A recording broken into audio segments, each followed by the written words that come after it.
Assalamualaikum warahmatullahi wabarakatuh. Selamat siang, salam sejahtera bagi kita. Senang bisa bertemu kembali dengan podcast kesayangan kita bersama, podcast Nasi Umat Channel Majelis Wilayah Kahmi Sumatera Utara. Kali ini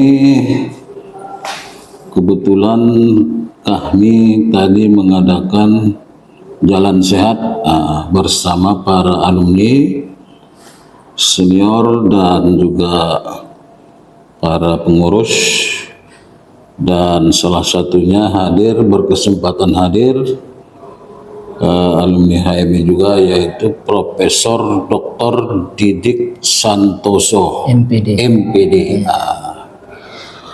Jadi beliau ini selain guru besar di Fakultas Tarbiyah UIN Sumatera Utara, juga saat ini diberi kepercayaan menjadi ketua direktur Porsil Akademi atau Forum Silaturahmi BKM seluruh Indonesia, dan Pak Prof Didik sebagai ketua di Sumatera Utara. Direktur namanya ya. Direktur di Sumatera Utara. Untuk itu, tanpa basa-basi lagi, kita mintakan penjelasan dari Prof apa dan bagaimana historical background daripada Porsil BKM ini, dan apa kira-kira mission seeker yang terdapat di balik pembentukan daripada Porsil BKM. Silakan Prof. Ya. Terima kasih. Assalamualaikum warahmatullahi wabarakatuh. Pertama-tama puji syukur kepada Allah Subhanahu wa taala, selawat dan salam kepada junjungan kita Nabi besar Muhammad sallallahu alaihi wasallam beserta keluarga dan sahabatnya sekalian. Yang saya hormati pengurus Kahmi Sumatera Utara serta para pemirsa sekalian.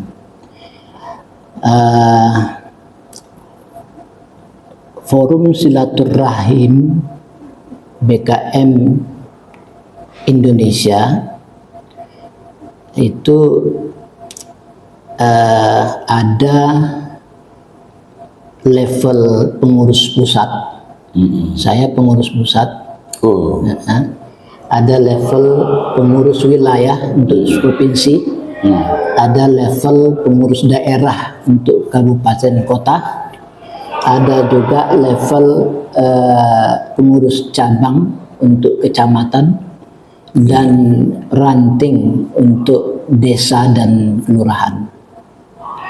Saat ini Forum Silaturahim untuk level provinsi sudah ada di 11 provinsi. 11 ya. Provinsi. Forum ini lahir di Sumatera Utara. Nah, jadi lahirnya memang di Sumatera Utara. Oh gitu. Jadi kantor pusatnya masih di Sumatera Utara. Nah, mudah-mudahan nanti kita berharap akan berkembang juga seperti berkembangnya Al-Wasiliyah dulu di Medan, dan sekarang sudah di Jakarta. Insya Allah ke depan. Amin. Saya sebagai Direktur Porsil Akademi yang membidangi tentang bidang pendidikan, tentu saya fokus kepada bidang pendidikan, ya kan, khususnya di masjid-masjid gitu ya, di masjid-masjid, karena pada saat ini banyak masalah di masjid-masjid kita. Pertama, tentang pengelolaan masjid-masjid. kita lihat masjid-masjid sebagian besar masih menangani bidang ibadah saja, bidang ibadah mahdoh saja, tapi masih sedikit masjid yang menangani khairul mahdoh itu, yang aspek sosial, lainnya yang bisa membuat masjid menjadi mandiri dan makmur. Nah, BKM, Fosil BKM Indonesia ini program-programnya akan mengarah ke arah itu. Nah, yang pertama, awal mula berdirinya Fosil BKM ini, visinya dan misinya adalah mengikat silaturahmi antar ketua BKM. Karena selama ini antar ketua BKM tidak saling mengenal. Nah, selanjutnya baru kita setelah kenal, maka akan ada saling tolong menolong di antara ketua BKM. Misalnya saja ada masjid yang sedang dibangun butuh dana, kita buat subsidi silang bagaimana supaya masjid itu cepat terbangun. Nah, itu salah satunya. Tapi khusus di bidang pendidikan, saya banyak PR yang harus kita laksanakan. Antara lain saat ini mindset ketua BKM dalam mengelola masjid itu belumlah seperti yang dicontohkan oleh Rasulullah dulu. Jadi masjid pada zaman Rasulullah dulu sifatnya multifungsi. Masjid tidak hanya sebagai pusat ibadah, tapi masjid juga untuk pusat-pusat kegiatan sosial, menyelamatkan jamaah-jamaah, baik itu di bidang ekonomi, kesehatan, ya kan? Orang yang sakit bawa ke masjid, diobati di masjid. Nah, orang yang kurang tidak ada makan, masjidlah yang menyiapkannya. Nah, kemudian bagaimana juga pengelolaan masjid itu harus produktif, tidak hanya konsumtif mengharapkan uluran tangan dari jamaah. Nah, visi itu yang mau kita robah, mindset itu yang mau kita tanamkan kepada para ketua BKM dan pengurusnya. Kita mulai dari kepengurusannya. Nah, kenapa dari kepengurusan? Karena saat ini banyak BKM-BKM yang kepengurusannya tidak harmonis. Jadi langkah awal kita mengadakan pelatihan-pelatihan kepada BKM, bagaimana sih kepengurusan yang harmonis itu? Nah, gitu. Udah ada aturan kesepakatan yang dibuat oleh Kemenak kerjasama dengan MUI, kerjasama dengan BWI, bahwa di setiap masjid itu wajib misalnya ada kenaziran, badan kenaziran, dan ada badan kemakmuran. Beda itu ya? Beda. Jadi badan kenaziran ini tugasnya salah satunya adalah menangani harta-harta wakaf, ya kan? Kemudian dia inilah yang mengangkat badan kemakmuran. Jadi badan kemakmuran ini kerjanya operasional sisi masjid. Sehingga kerjasama yang seperti ini akan bisa meringankan kerja-kerja pengurus di masjid. Tapi karena banyak masjid yang belum memiliki komponen badan kenaziran dan kemakmuran tadi, sehingga sering selalu tidak harmonis. Oleh karena itu inilah program pertama kita. Ini sudah kita jalankan.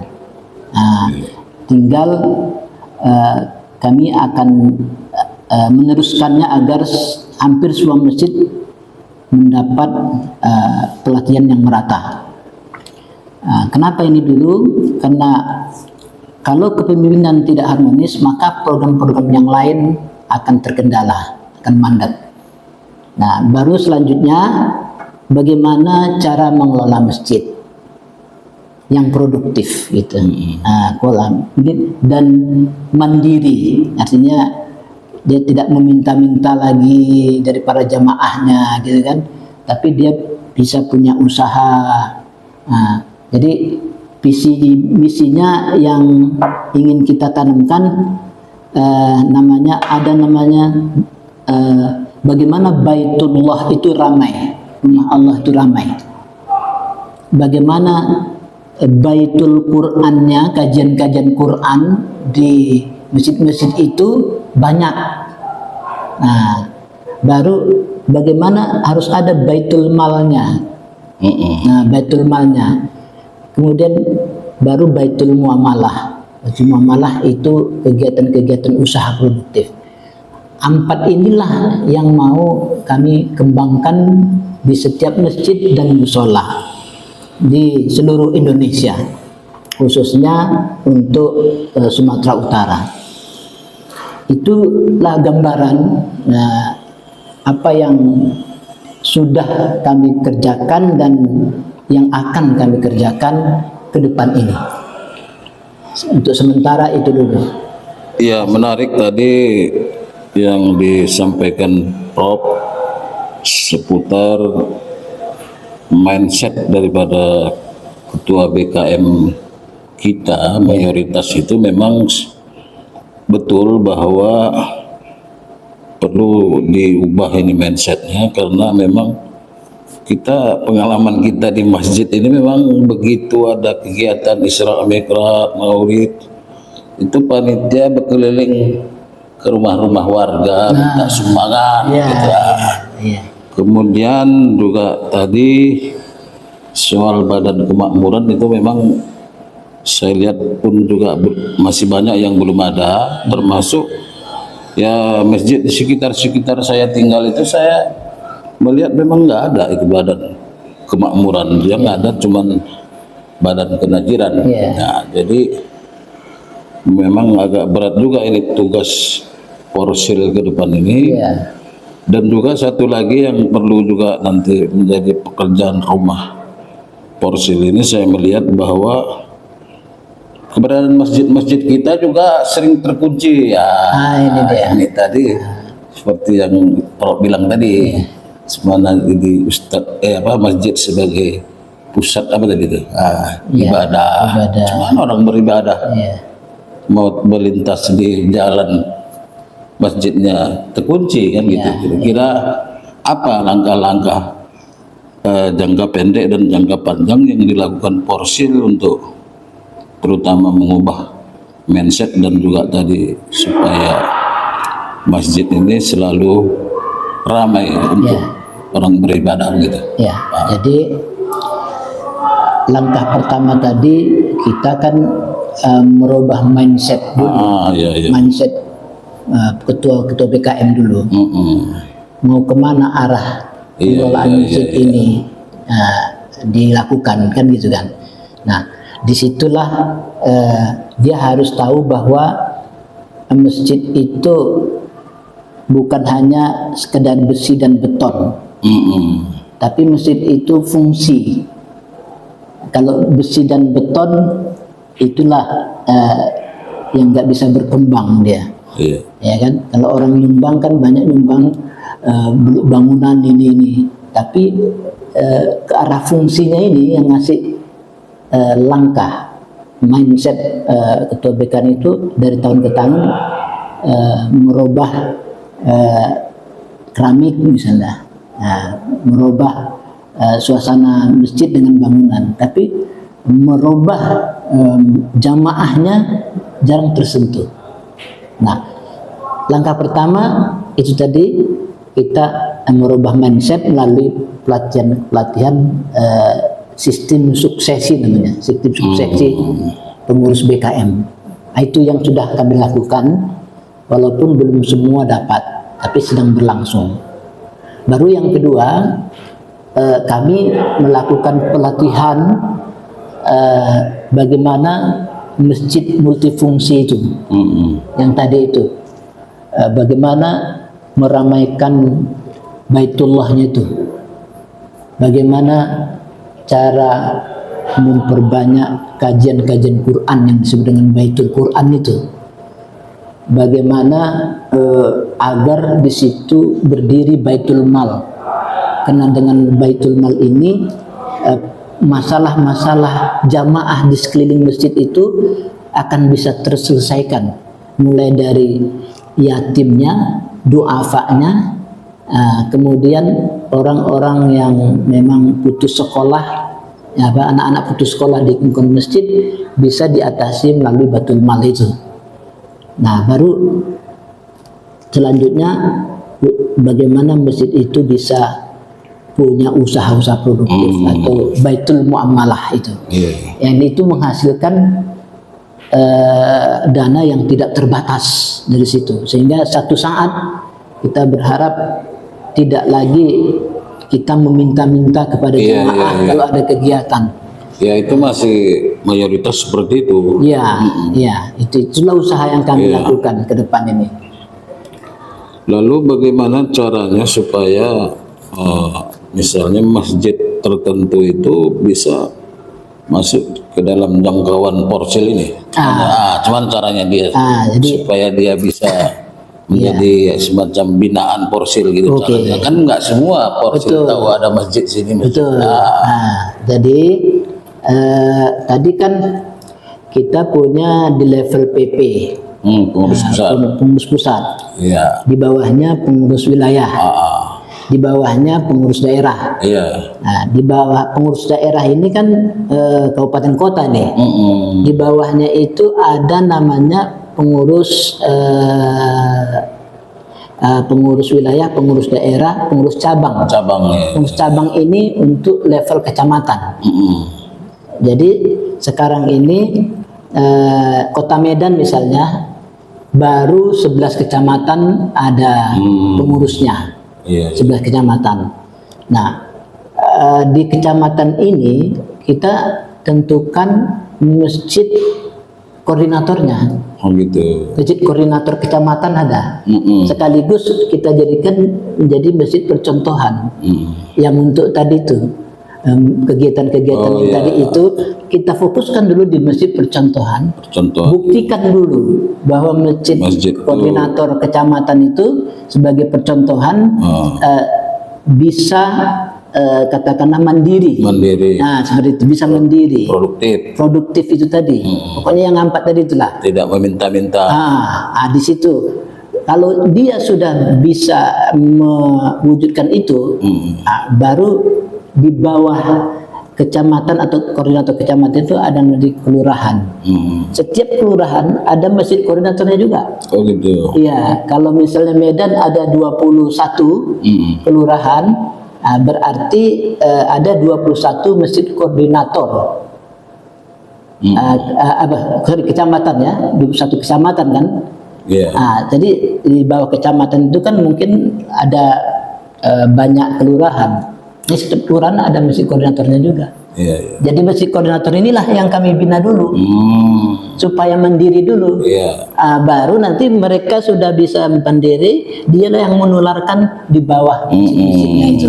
Itulah strategi kami agar semua masjid tersentuh gitu.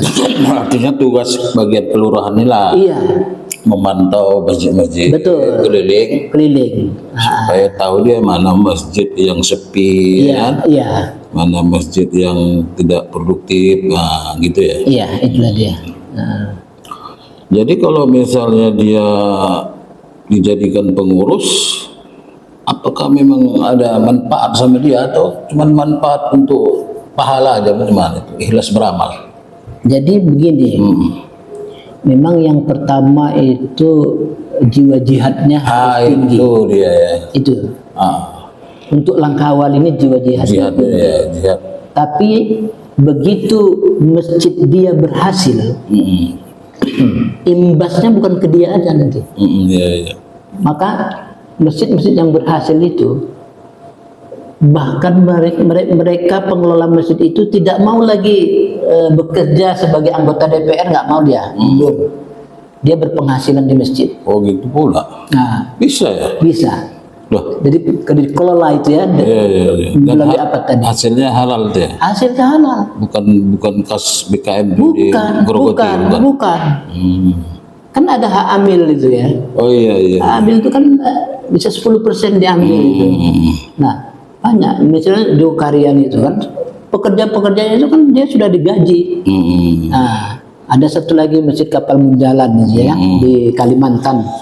Nah, di mereka itu sudah punya hotel, padahal masjidnya kecil. Iya. Jadi masjid nggak perlu besar-besar. Nah, daripada kecil, besar pun sikitnya satu sap ya kan? Kecil. Iya. Nah, dia punya hotel, dia punya banyak usaha. Ya, namanya roti gembul kalau di situ.